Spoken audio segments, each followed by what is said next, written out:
A Scottsbluff man receives, in essence, a life sentence for sexually assaulting a young child. KNEB.TV News starts right now. From your trusted source for news in western Nebraska and eastern Wyoming, this is KNEB.TV News. Presented by Platte Valley Companies, premier provider of financial services. Hello, I'm Ryan Murphy. This is KNEB.TV News powered by Platte Valley Companies. Thanks for joining me. In our top story, a 63-year-old Scottsbluff man sentenced Friday morning to a total of 45 to 90 years in prison. Leo Smith was arrested in March on 26 felony charges for having sexual contact with a child. Court records say Smith and the victim had been watching pornography and engaging in sexual contact since August of 2022. Investigators say when interviewed, Smith said everything that the victim had described was true. In July, Smith pleaded guilty to 3 Class 1B felony charges of first-degree sexual assault on a child more than 12 years of age but less than 16. During Friday morning sentencing, District Judge Leo Dobrovony sentenced Smith to 15 to 30 years on each of the 3 counts, which will be served consecutive to each other. Each count carries a mandatory minimum of 15 years, meaning Smith won't be eligible for parole until he's 107 years old. Well, a man who was arrested back in May accused of selling multiple ounces of methamphetamine has pleaded no contest to amended charges. 39-year-old Fabian Lerma was arrested earlier this year on charges of possession of methamphetamine 10 to 27 grams and possession of methamphetamine 28 to 139 grams. Last week in court, he pleaded no contest to 2 Class 2 felony charges of distribution of a controlled substance. He faces 1 to 50 years in prison on each count and will be back in court on December 20th with District Judge Andrea Miller for sentencing. And the Lyman man sentenced to jail after more than a dozen dogs were rescued from a filthy camper filled with feces and urine has lost his appeal. In March, 45-year-old J.D. Sims was arrested and charged with 21 counts of cruelty of animals. The Panhandle Humane Society and local veterinarians stepped in to nurse the dogs back to full health before getting them adopted to proper homes. In August, Sims was sentenced to a total of 18 months in jail and nearly $3,000 in restitution after pleading no contest to 8 of the Class 1 misdemeanors. Sims filed an appeal with Scottsbluff County District Court, saying that the lower court erred by handing down an excessive sentence. Earlier this month, District Judge Leo Dobrovony returned a 3-page ruling on appeal, saying the county court judgment is affirmed as it did not abuse its discretion in sentencing. Charges against his wife, Sedania Sims, were dismissed in county court following J.D.'s sentencing. We'll have more news right after this. Looking for free instead of fees? Platte Valley Bank can help you keep your finances moving forward with no ATM fees. Whether you're headed to the lake, the mountains, or just to the grocery store, you can enjoy the freedom of free ATM access anywhere, anytime. Platte Valley Bank. You belong here.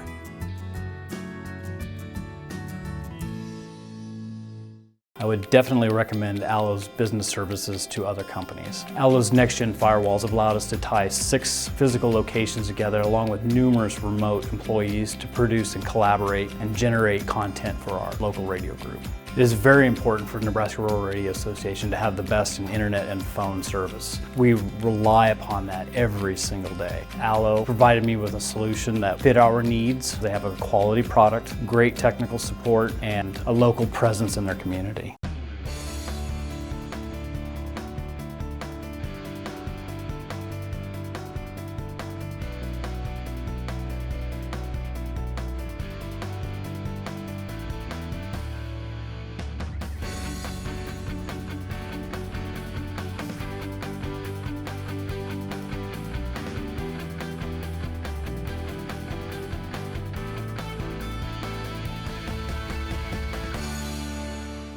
Welcome back. National School Bus Safety Week starts today and runs through Friday. The U.S. Department of Transportation's National Highway Traffic Safety Administration is urging drivers to slow down and be aware of school buses in their communities. Scottsbluff Police Sergeant Philip Eckerberg reminds drivers that when a school bus's red lights are flashing and the stop arm is extended, drivers must slow down and come to a complete stop. And he says this is not a suggestion, it's the law. Eckerberg says school bus riders and their caretakers are relying on drivers to follow the law to keep them safe. And the Nebraska Theater Academy, a leading education program fostering career pathways in the arts and life skills for middle and high school students, is embarking on a statewide workshop tour with their Panhandle stops taking place today.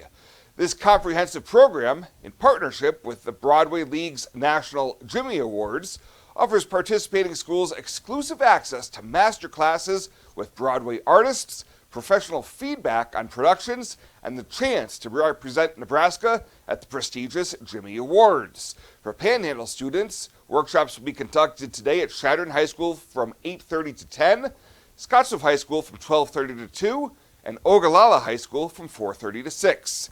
Recognized as one of the largest programs of its kind in the country, it supports professional development for educators and advocating for arts education in the schools.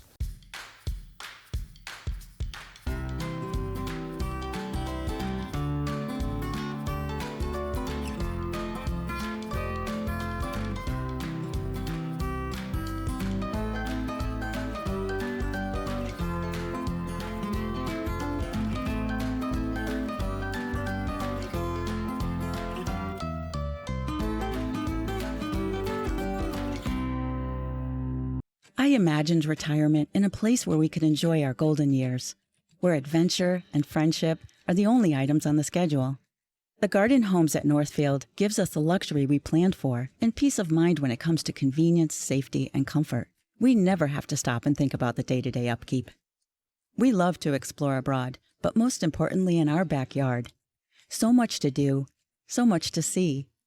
Here at Northfield, we get the protection of life care, incredible tax benefits, and secured rates for aging services. It's peaceful, knowing that if our needs change, we'll be taken care of. And most importantly, that our kids will never have to make any tough decisions. There never seemed to be enough time to do all the things we wanted. Now we get to focus our energy on enjoying what this community has to offer. At the Garden Homes, life is ours again. A place we had dreamed about. A chance to focus on us. Now the latest from the Scottsbluff Body and Paint Sports Desk. Scottsbluff Body and Paint, you're driving home our reputation.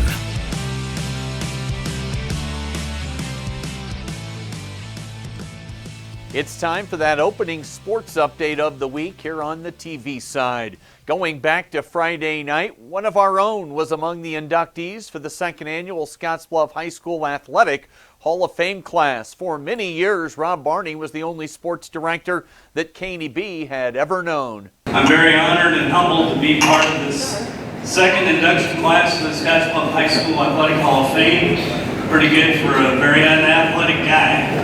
Of course, he started with a little self-humor. Rob loves those jokes. On a serious professional note, though, Rob called many state championship games over his 30 years here at the station, including 2 Scottsbluff football title games and 2 basketball championship games. But it was another sport that provided another great memory for him. Bill read off some of the great games that I called for Scottsbluff, had the opportunity to call. But when people ask me about some of my highlights, I go back to the 1988 State Track and Field Championships in Omaha. And I called play-by-play for a lot of things, but never tracked until I did a live report. And Tanya Vaughn happened to be running, and we talked and I can't remember. She said she came from last in both races to win the 1600 and 3200, so I can't really remember which race it was, but I called her a great stretch run to win. And that's one of the greatest thrills I've had covering Scottsbluff High School athletics, and Tanya's here tonight. Rob also keeping it real with 2 other all-time stalwarts here in our building. I would be remiss if I didn't thank 2 of my compadres, Dennis Ernest, longtime program director, and morning man at KNEB. He's responsible for bringing me out here. I think there were times he wishes maybe he didn't. But I thank him for bringing me to Scottsbluff in the summer of 1986.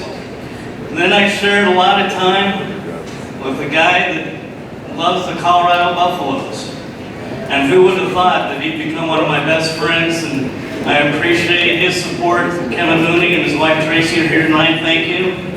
Kevin's even wearing red, but it is Scotts Bluff red. In total, there were 15 athletes, 3 coaches, 2 contributors, and 3 teams that were inducted along with Rob as Scotts Bluff held their 2nd annual Hall of Fame night. On the Gridiron Friday night, Scotts Bluff and Gering both won home games over rivals McCook and Chadron. Scotts Bluff now 5th in Class B power points, Gering sitting in 7th in power points. Both teams will be on the road Friday for regular season finales ahead of the playoffs starting next week. The playoffs start this week for Bridgeport and C1. Will have their home game with Ravenna on Thursday on 94.1 The Brand with kickoff at 4 o'clock Mountain Time. And tomorrow night, a big volleyball match for WNCC. They'll head over to play at EWC in Torrington. The Cougars coming off a 3-0 week on the road that included wins against Casper Otero and Trinidad State. They improved to 24-7 on the year,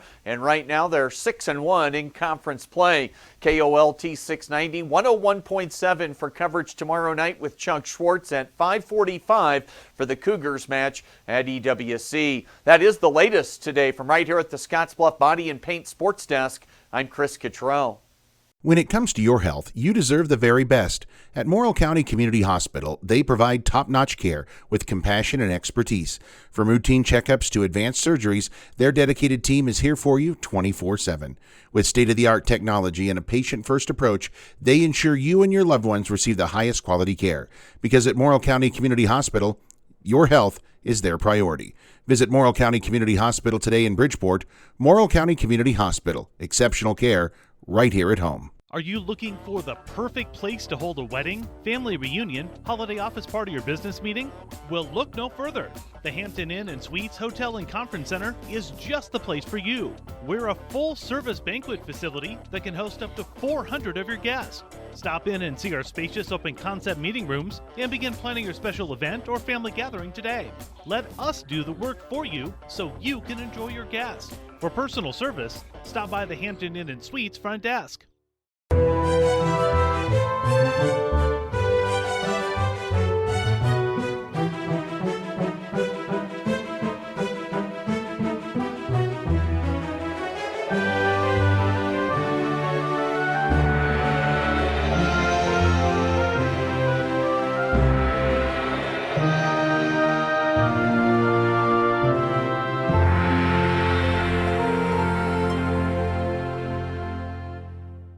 Let's take a look at your community calendar, brought to you by Riverstone Bank.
The community calendar is brought to you by Riverstone Bank. We're local and we love our community. Tri-City Stormwater presents Stormwater 101, an illicit discharge.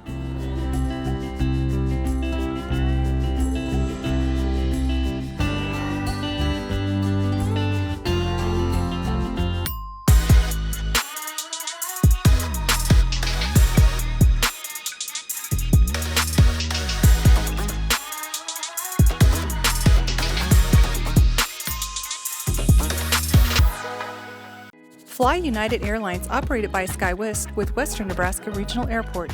United is dedicated to going the extra mile for you with daily flights to and from Denver, along with a commitment to excellent service. Reserve your flight today, and remember, United miles can be earned and redeemed with your flights. While at the airport, stop and enjoy authentic Italian food at Roma Italian Restaurant. Plus, Hertz Thrifty Car Rental is there for your car rental needs. Make life easier, relax, and get on board with Western Nebraska Regional Airport.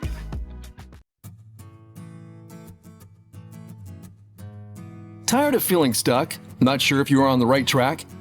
Platte Valley Bank can help keep your finances moving forward with checking account options to fit your lifestyle and an online account chooser to make finding the right account easy. Control your financial future with helpful budgeting tools and automatic savings plans. Now is the time to enjoy the ride with Platte Valley Bank. You belong here.